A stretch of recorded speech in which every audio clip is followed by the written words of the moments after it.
They were the voices that shaped an era, silky, soulful, impossible to forget. Under the spotlight, they seemed untouchable, larger than life. But behind the velvet harmonies and sold-out arenas, many R&B legends were quietly battling addictions that threatened to ruin everything they built. This is the hidden side of fame, where chart-topping hits collided with needles, pills, and demons the public was never meant to see. Tonight, we expose 15 R&B stars who were massive junkies, and the shocking truth lurking behind the music that made them legends. Whitney Houston. Whitney Houston possessed one of the most extraordinary voices the world had ever known. But behind the glittering success and global fame, she was fighting private battles few truly understood. Her first public brush with drugs surfaced in January 2000, when she was stopped at a Hawaii airport with her husband, Bobby Brown. Security found marijuana in her handbag, and before police could arrive, Whitney quietly walked away. Though charges followed, the moment revealed something far deeper than celebrity pressure. It exposed a struggle already spiraling. The warning signs had been there long before. In 1999, her mother and closest friends attempted a private intervention, hoping to convince Whitney to seek help. She refused. Her longtime friend and assistant, Robin Crawford, later admitted she stepped away because Whitney wouldn't accept treatment. Whitney claimed their friendship ended because of Bobby Brown, but addiction had already begun casting its shadow. By 2001, fans grew alarmed by Whitney's appearance. She looked painfully thin, sparking non-stop rumors about her health. Her team blamed stress. Years later, in 2009, Whitney confessed the truth: drugs were the real cause. In her infamous 2002 interview with Diane Sawyer, she tried to push back on the speculation, delivering the now iconic line, "Crack is whack." She admitted drug use, but denied the darker accusations surrounding her life. It wasn't until her emotional 2009 sit-down with Oprah Winfrey that Whitney fully revealed the depth of her struggle. She explained that she first experimented with drugs before The Bodyguard, but after the film's massive success and the birth of her daughter, everything intensified. By 1996, drugs had become a daily reality. Rehab followed, again and again, but the cycle was brutal. At one point, her own mother was forced to involve the police just to get Whitney into treatment. In May 2011, Whitney entered rehab once more, calling it part of her ongoing recovery journey. But the years of addiction had taken their toll. On February 11, 2012, Whitney Houston was found unresponsive in the bathtub of her hotel room. The coroner later ruled her death a drowning, with cocaine use and heart disease contributing factors, bringing a tragic end to the life of a voice that once seemed unstoppable. Bobby Brown. Bobby Brown was once one of the most dominant forces in R&B, a trendsetter whose swagger and sound helped shape the new jack swing era alongside Teddy Riley. But behind the chart-topping hits and electric performances was a life marked by deep pain, addiction, and constant turmoil. As a child, Bobby endured severe trauma that would haunt him for decades. He later revealed that he had been abused by a Catholic priest, an experience he buried so deeply he never believed he would speak about it. That unresolved pain, he admitted, drove him toward drugs and alcohol, becoming a form of self-destruction he couldn't escape. Over the years, Bobby told conflicting stories about when his drug use truly began. At one point, he claimed he didn't touch cocaine until after meeting Whitney Houston, only to later confess in a 2009 documentary that he was already using long before their relationship started. Bobby and Whitney first crossed paths in 1989 at the Soul Train Music Awards. She later invited him to her birthday party, and what began as a friendship quickly turned into a whirlwind romance. By 1991, Bobby had proposed, and in 1992 they married at Whitney's estate. Their daughter, Bobby Christina, was born a year later, and the couple even released a duet, Something in Common, featuring their baby girl in a tender moment on screen. Yet behind the smiles and music, their marriage was unraveling. It was plagued by infidelity rumors, rampant drug use, violence, and relentless tabloid scrutiny. Bobby was arrested multiple times for DUI, drug possession, and assault, and in 2003 he was charged with battery after a violent altercation with Whitney. Whitney later told Oprah Winfrey that they often used drugs together, revealing that Bobby sometimes laced marijuana with cocaine and that his abuse escalated to spitting on her when he was drunk. By the mid-1990s, Bobby's addiction had spiraled completely out of control. He was cooking cocaine and even using heroin. The danger peaked in 1993 when Bobby crossed a New York gang known as the Preacher Crew.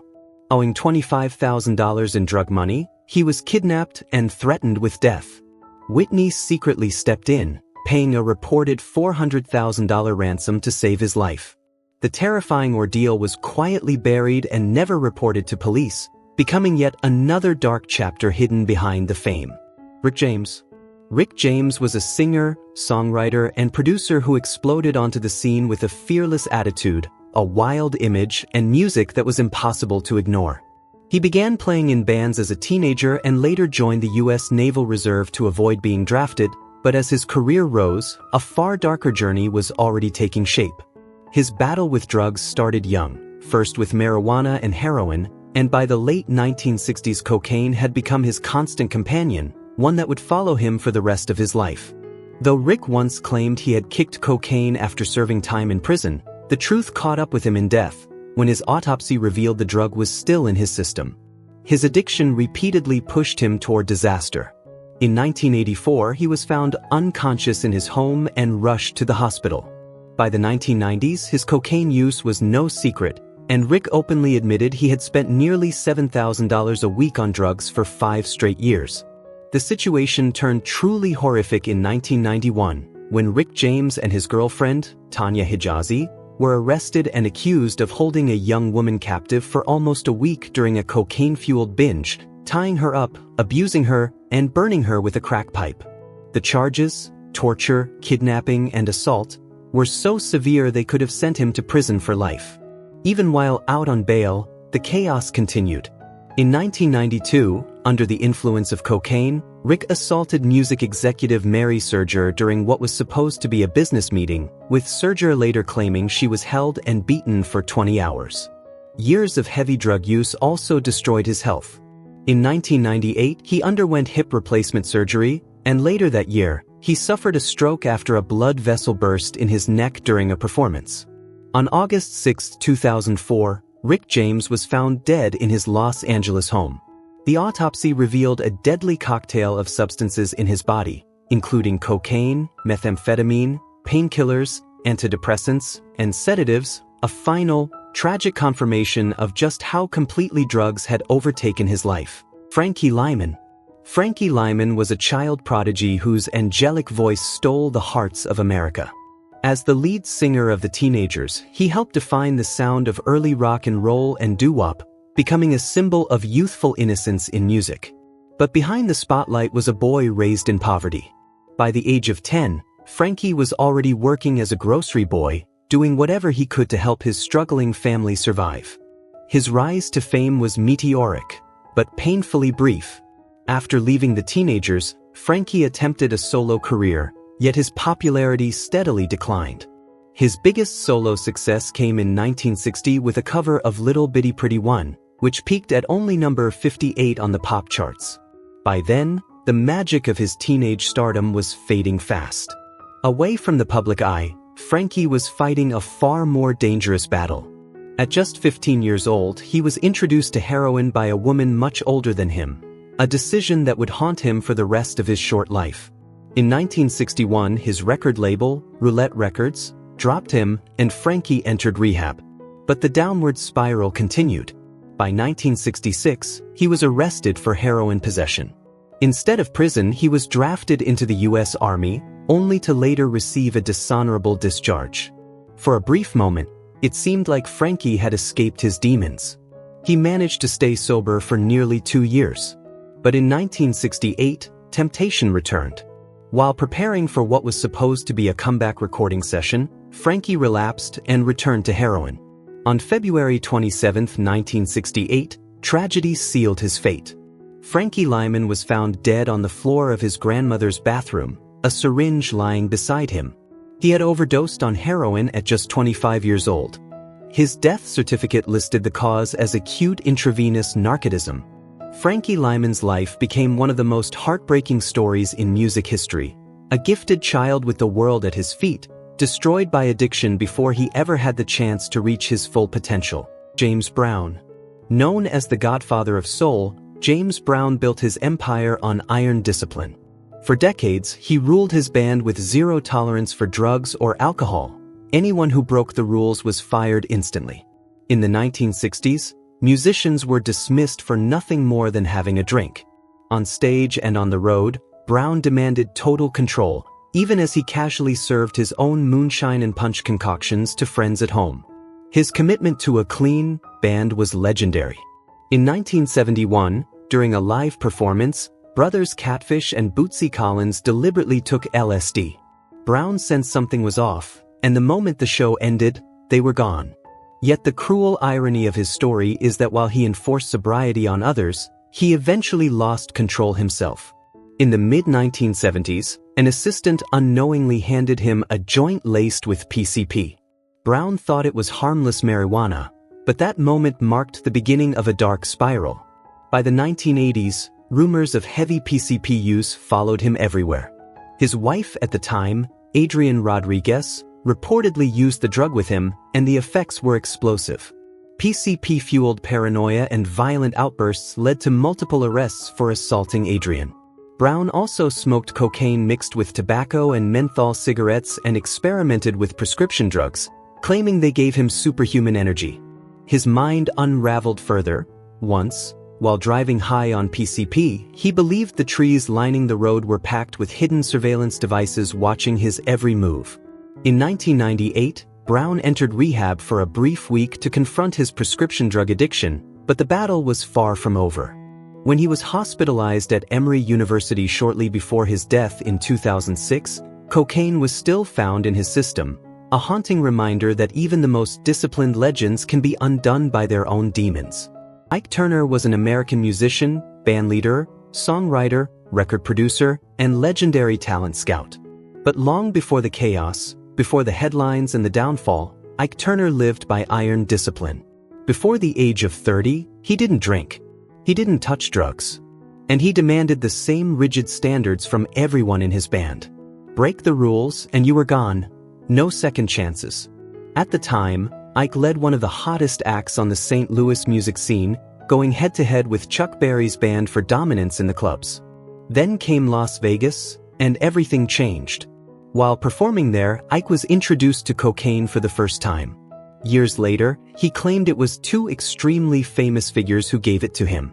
Though never officially confirmed, the names often mentioned were Elvis Presley and Red Fox. Ike took the drug home and tried it while sitting at the piano, writing music. He liked how it kept him awake, sharp, and overflowing with energy. From that moment on, cocaine became a permanent presence in his life. By the early 1970s, Ike Turner was deeply addicted. He bought cocaine in massive quantities and freely shared it with those around him, later estimating that he spent nearly $11 million on the drug. The non-stop use eventually burned a hole through his nasal septum. But instead of stopping, Ike used even more cocaine to numb the pain. Before long, he escalated from snorting to smoking crack. The 1980s brought arrests, scandals, and consequences.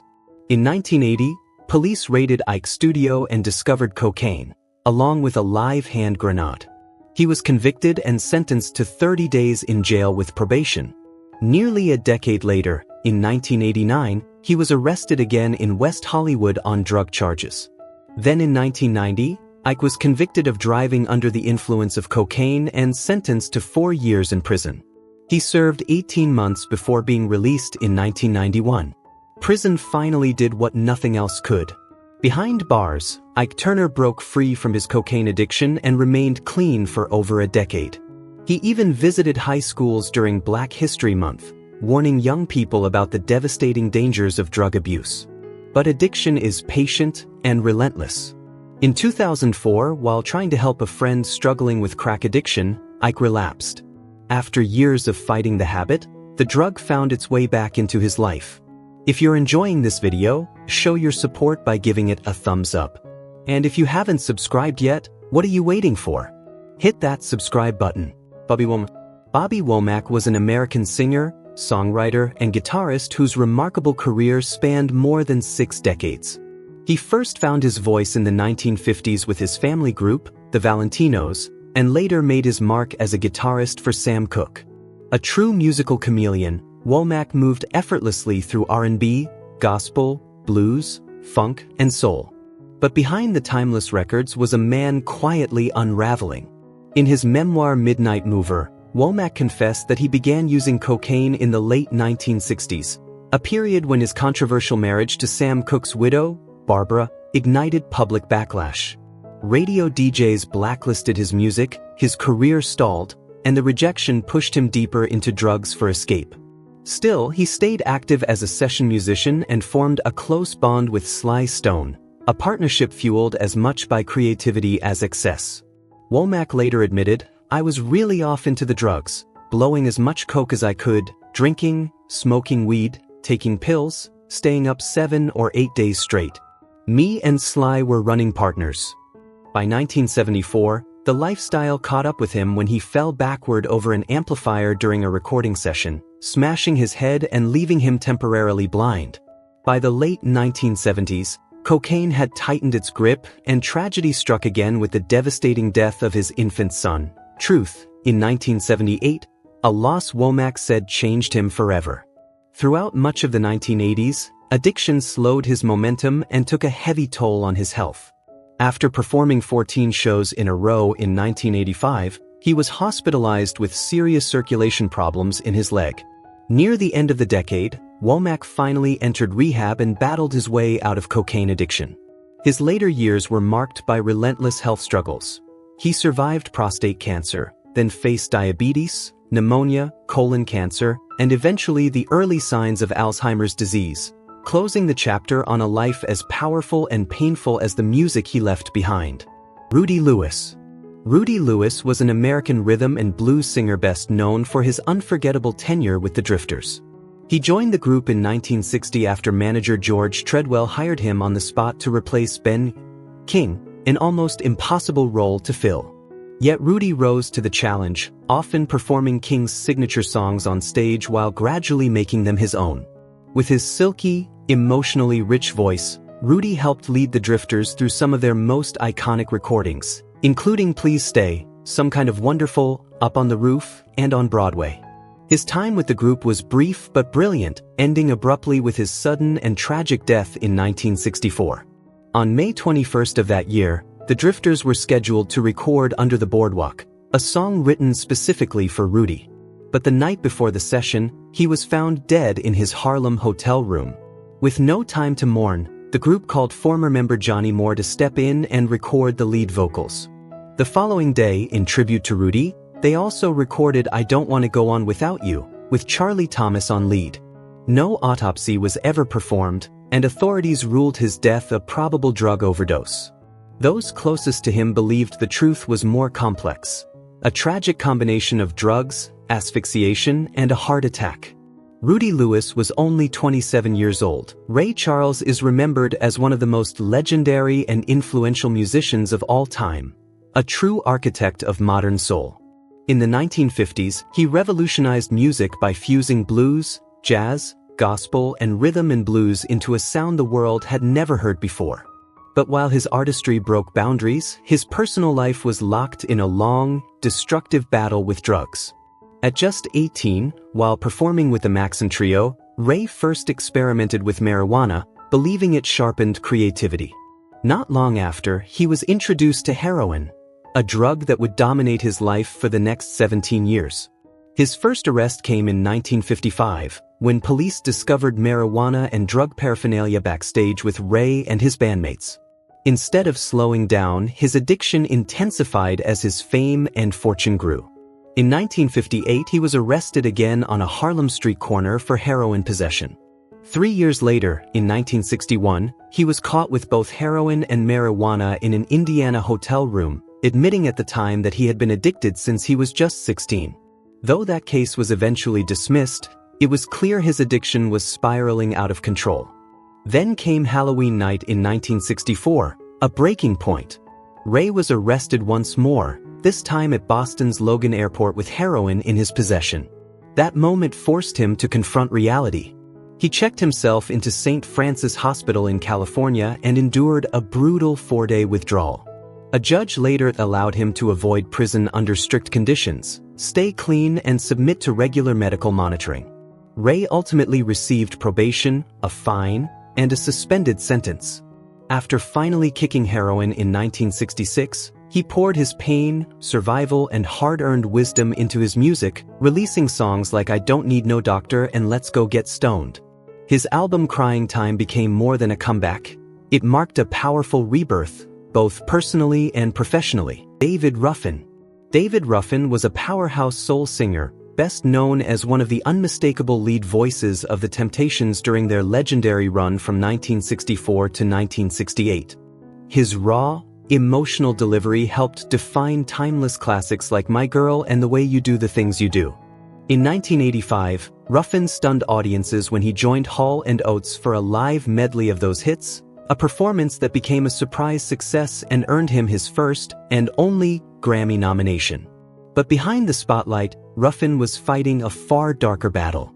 His struggle with addiction began early, leading him to seek treatment as far back as 1967, yet cocaine remained a relentless presence in his life. In July 1987, a police raid on a Detroit house landed him in jail, where he was charged with possession of cocaine with intent to distribute less than 1 ounce. Though later found not guilty of possession, he was convicted of drug use and sentenced to 2 years of probation and 50 days of community service. By 1989, Ruffin had violated his probation 3 times and was ordered into rehab. He completed a 28-day treatment program in New York and even mounted a successful month-long tour of England with former Temptations members Eddie Kendricks and Dennis Edwards. Tragically, Ruffin's long war with drugs came to a devastating end at just 50 years old. On June 1, 1991, he collapsed inside a crack house in West Philadelphia. A friend rushed him to the hospital of the University of Pennsylvania, but after nearly an hour of resuscitation efforts, David Ruffin was pronounced dead from an accidental crack cocaine overdose. Authorities later revealed that just hours earlier, Ruffin had shared 10 vials of crack cocaine with another man in the same house. Natalie Cole.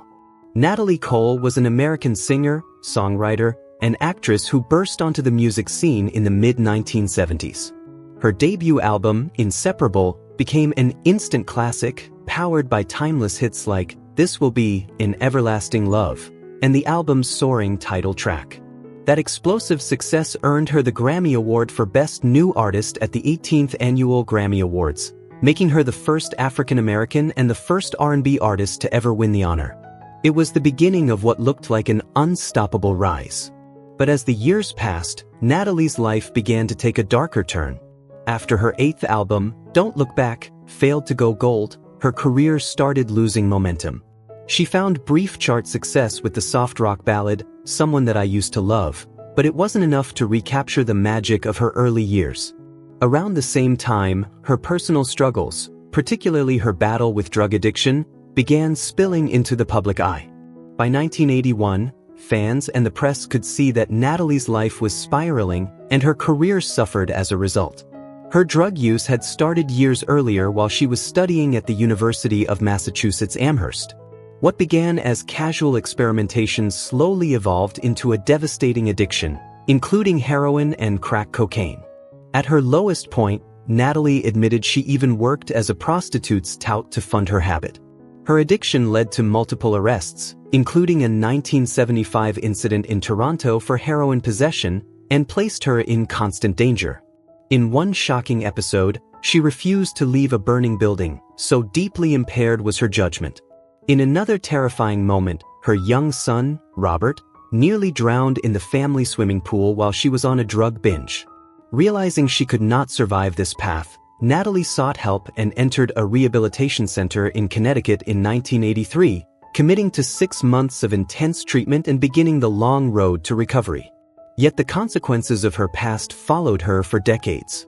In 2008, she revealed that she had been diagnosed with hepatitis C, a serious liver disease she traced back to intravenous drug use years earlier. Natalie explained that the virus had lived in her body for 25 years, warning others that the dangers of needle use can surface long after the addiction ends. Her illness eventually forced her to cancel several engagements in December 2015.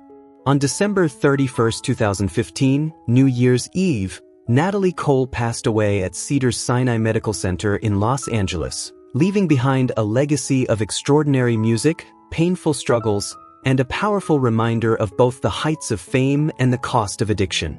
Amy Winehouse.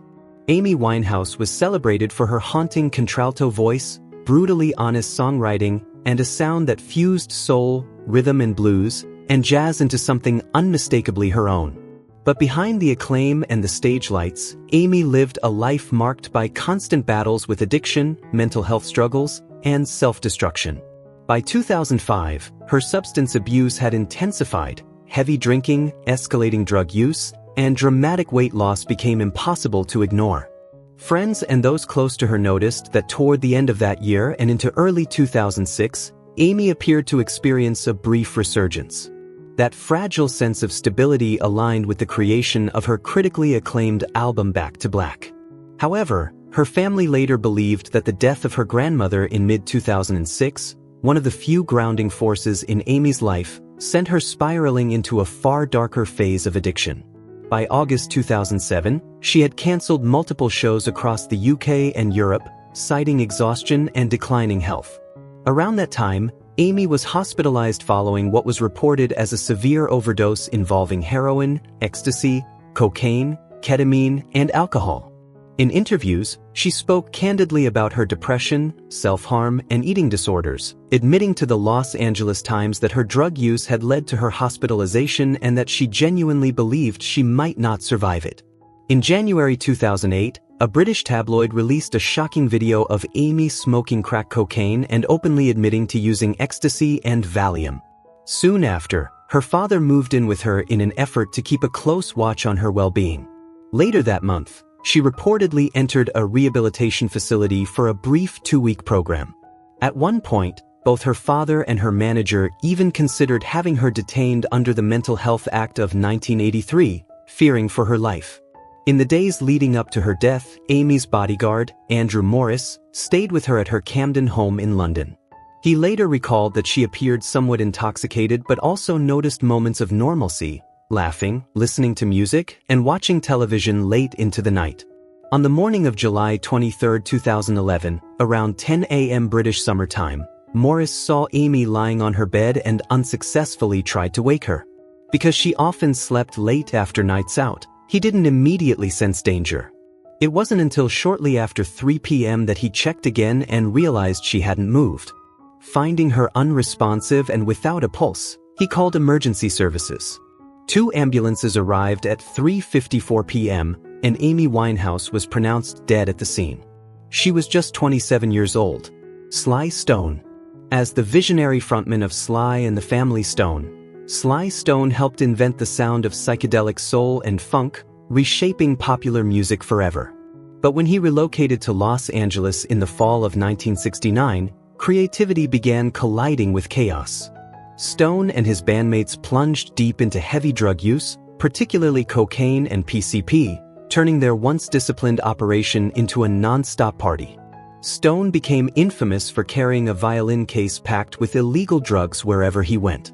Between the summer of 1969 and the fall of 1971, the band released just one single, "Thank You for Letting Me Be Myself Again, /Everybody is a Star," in December 1969, yet it proved groundbreaking, introducing the thick, driving funk grooves that would dominate the next decade. Living in Los Angeles with his girlfriend Deborah King, Stone's behavior grew increasingly erratic.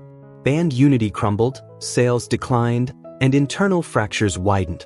Member Greg Errico exited in 1971, replaced by Andy Newmark, while tensions with bassist Larry Graham exploded, leading to Graham's firing in early 1972 and his replacement by Rusty Allen.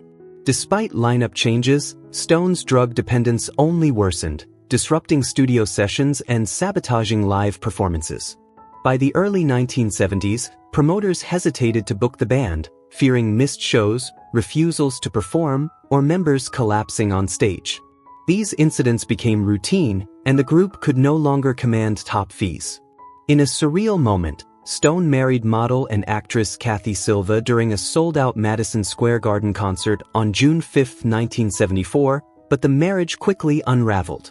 After their son was mauled by Stone's dog in 1976, Silva later said she could no longer survive in a world consumed by drugs and dysfunction. By the mid-1970s, Sly Stone's self-destruction had effectively ended the band. Though he later released several solo albums, none came close to recapturing the brilliance or success of his legendary past. Etta James. Etta James was an American singer and songwriter whose raw, earthy voice blurred the line between R&B and rock and roll, leaving an unforgettable mark on music history. But behind that powerhouse sound was a life spiraling out of control. By the mid-1960s, James had become addicted to heroin. To feed her habit, she bounced checks, forged prescriptions, and even stole from friends she trusted. In 1966, she was arrested for writing bad checks, placed on probation, and fined $500. 3 years later, after violating that probation, she spent 10 days in jail. Drugs kept pulling her under. James cycled in and out of rehabilitation centers for much of her life, including the Tarzana treatment centers in Los Angeles. Her husband, Artis Mills, was also addicted to heroin.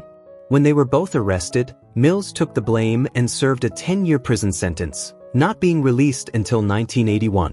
In 1973, James was arrested again for heroin possession. Instead of prison, she was sent to a drug treatment program the following year, but there, she became addicted to methadone, often mixing it with heroin. At just 36 years old, James spent 17 months in the Tarzana Psychiatric Hospital. In her 1995 autobiography, Rage to Survive, she wrote that this period marked a turning point in her life. Still, recovery was never a straight line. Even after treatment, her substance abuse continued, especially after becoming involved with another drug-using partner. Years later, in 2010, James once again sought help, this time to battle a dependency on prescription painkillers, proving that her fight for survival lasted nearly as long as her legendary career. Bobby Hatfield. Bobby Hatfield was an American singer best known as one half of the legendary duo the Righteous Brothers, alongside Bill Medley. As the soaring tenor voice of the pair, Hatfield delivered one of the most unforgettable performances in music history with his solo lead on the 1965 classic Unchained Melody.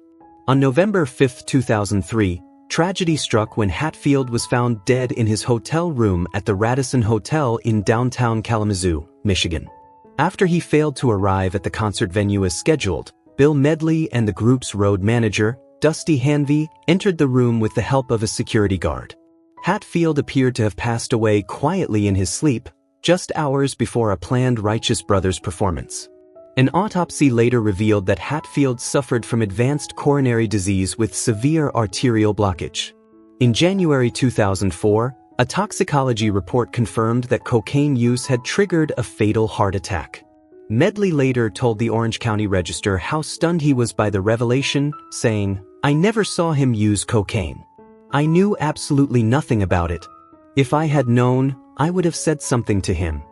Hatfield's sudden death marked a heartbreaking end to the life of a singer whose voice moved millions and helped make songs like Unchained Melody truly timeless. What do you think about these stars? Let us know in the comments. Don't forget to like, subscribe, and check out our next video for more powerful stories.